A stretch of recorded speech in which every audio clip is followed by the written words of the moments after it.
to share a home movie with you. This is my crew from my very last mission, the 8th mission to the Russian space station Mir, which was later deorbited after the 9th docking mission because it had pretty much outlived its usefulness. And we did this program with Mir, we called it Phase 1, to help reduce the risk of building the current International Space Station. You know, we hadn't done anything since the 1970s together. Cold War kind of interrupted that. We had 2 forms of government, although the Russians had just gone through a transformation from the Soviet Union, 2 languages, 2 measures of systems of measures, metric versus English. And we just really had to learn how to work together and dock our vehicles together before we tried to build something together. I will point out some of the crew here on the far right. Our pilot, Joe Edwards, was a Navy test pilot, Top Gun. Next person over to the left was actually our commander, Terry Wilcutt, Marine Corps, Top Gun test pilot. Myself, and then next to me, Jim Riley, a geologist mission specialist. And then next to him, Andy Thomas, whom we actually left on the Mir station while we picked up Dave Wolf. And then the person that's second from the left is a Russian cosmonaut, Solijan Sharapov from Uzbekistan. He was a MiG-21 pilot, trained for 7 years as a cosmonaut, and this was his first flight, was on a foreign vehicle with us. And he learned English in 6 months. And then the far left from Washington State, our Air Force officer, our mission specialist, Mike Anderson. And sadly, we lost, he's from Cheney, Washington. We lost Mike on the Columbia accident in 2003. Well, this was our destination, the Russian Mir space station. The U.S. helped to outfit 2 of those laboratories into research laboratories and sort of clinics. We wanted to study how weightlessness affected people over 90 days. The shuttle doesn't go up that long.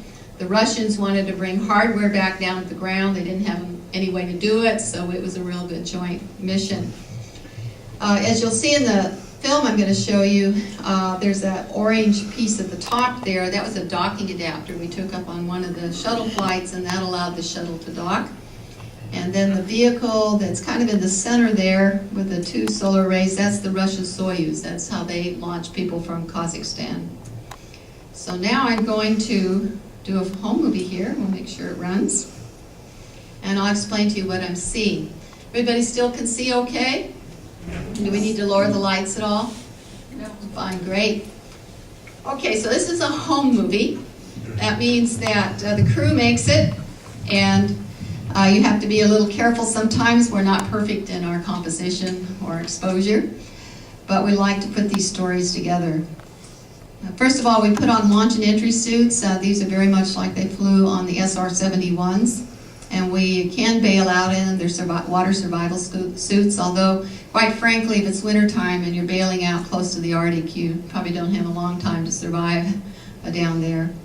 There's Solijan and the rest of us walking out to the van. Will take us to the pad. While we're going out to the launch pad, everybody else is evacuating, except for the crew that straps us in. And now we're up in the flight deck, mid-deck. Main engines are lighting. The countdown clock is proceeding to 0. And then right at 0, in addition to the 3 main engines, 2 solid rocket boosters ignite, and then we're off. And you'll get to see this sequence from the crew's point of view in just a moment.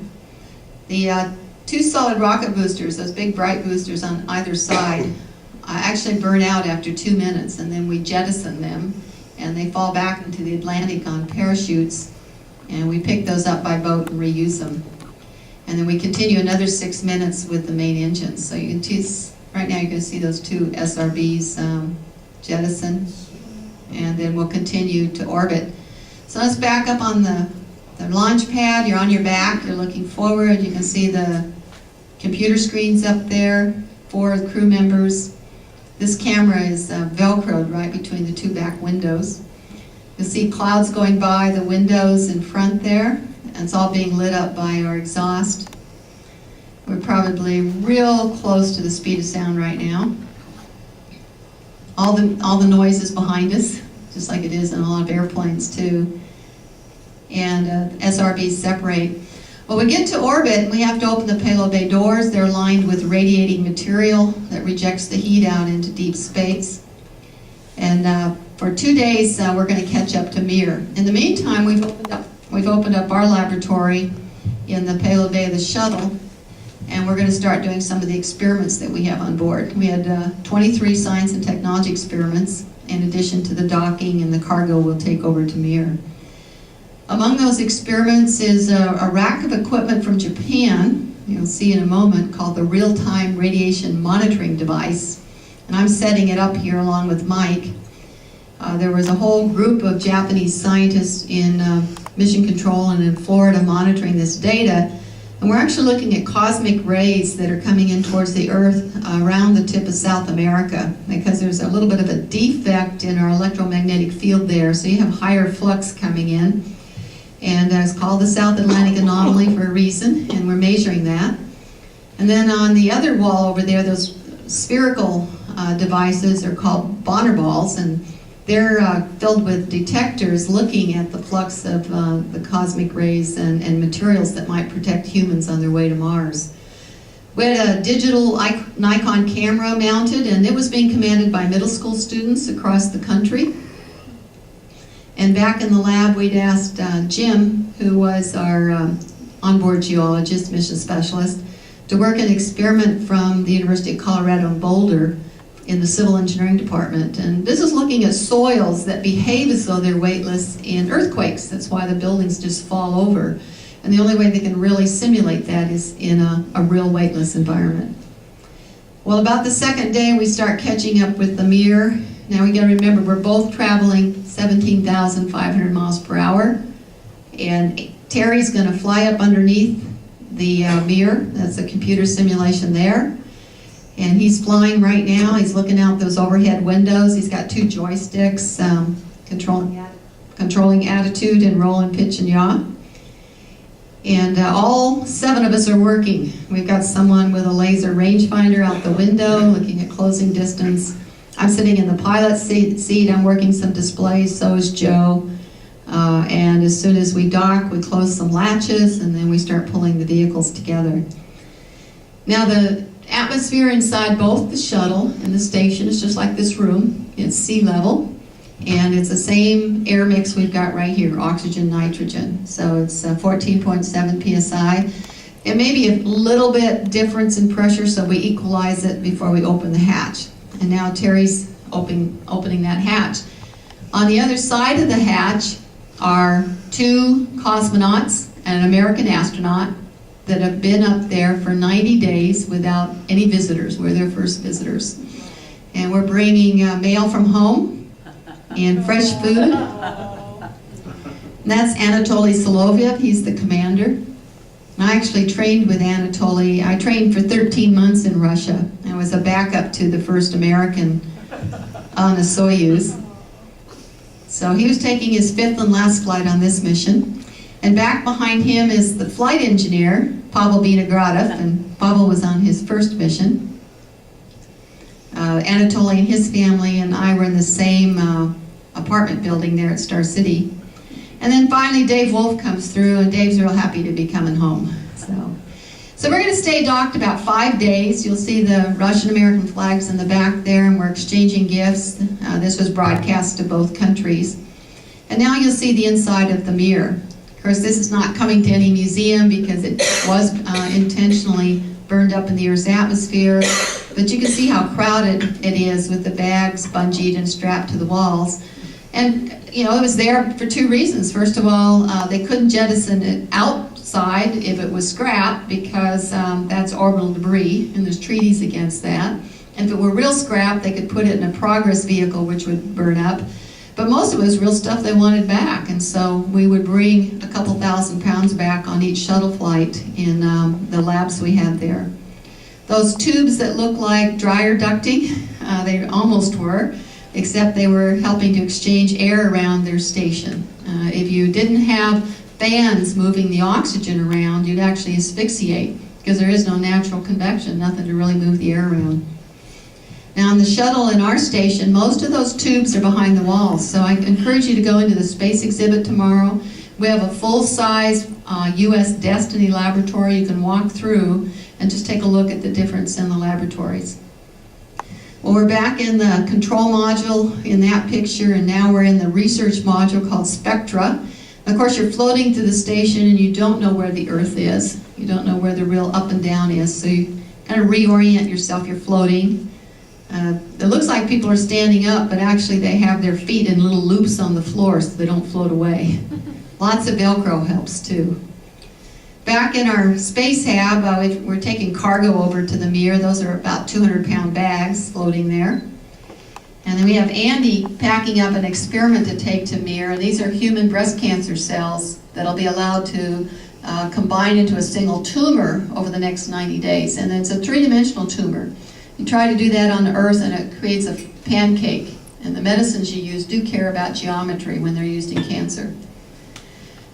Terry and I were trained as two crew medical officers, so here we're doing an exam and we're actually testing equipment. This equipment is sending all of this data down to the flight surgeons in Mission Control in Houston.